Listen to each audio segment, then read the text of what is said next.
મધ્ય ભારત તરફ આગળ વધ્યું ડિપ્રેશન 9 રાજ્યમાં ભારેથી અતિભારે વરસાદનું એલર્ટ છે।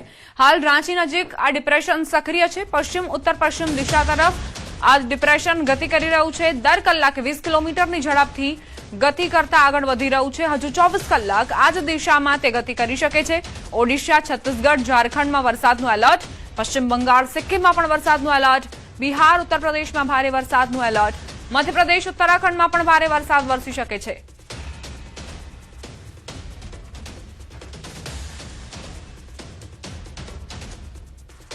પશ્ચિમ બંગાળમાં સર્જાયેલું આ ડિપ્રેશન જે ધીમે ધીમે આગળ વધી રહ્યું છે અને તે 9 રાજ્યોને અસર કરી શકે છે।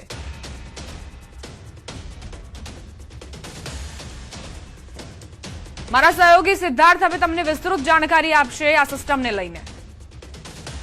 સૌથી પહેલા વાત કરીએ આગામી 2 અઠવાડિયાની 13 થી 19 ઓગસ્ટ શું છે પરિસ્થિતિ।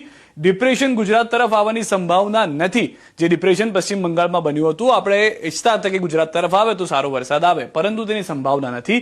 ચોમાસાની ધરી ગુજરાતથી દૂર રહી શકે છે, જેના કારણે પણ વરસાદની શક્યતા ઓછી જોવા મળી રહી છે। છૂટો છવાયો વરસાદ થશે, ભારે વરસાદની વાત કરી રહ્યા છે। છૂટો છવાયો વરસાદ ચાલુ રહેશે ગુજરાતમાં। શિયર ઝોનમાં આખું અઠવાડિયું રહે એવી સંભાવના છે।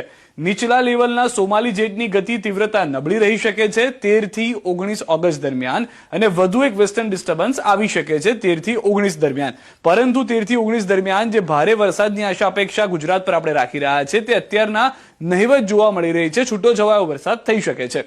20 થી 26 ઓગસ્ટમાં શું છે તો સપ્તાહની શરૂઆતમાં ફરી સક્રિય થઈ શકે છે બંગાળની ખાડી। જે આપણે 19 ઓગસ્ટે કહેતા હતા એક ડિપ્રેશનની પરિસ્થિતિ છે, તે સપ્તાહની શરૂઆતમાં જે 20 થી 26 નું છે તેમાં જોવા મળી શકે છે।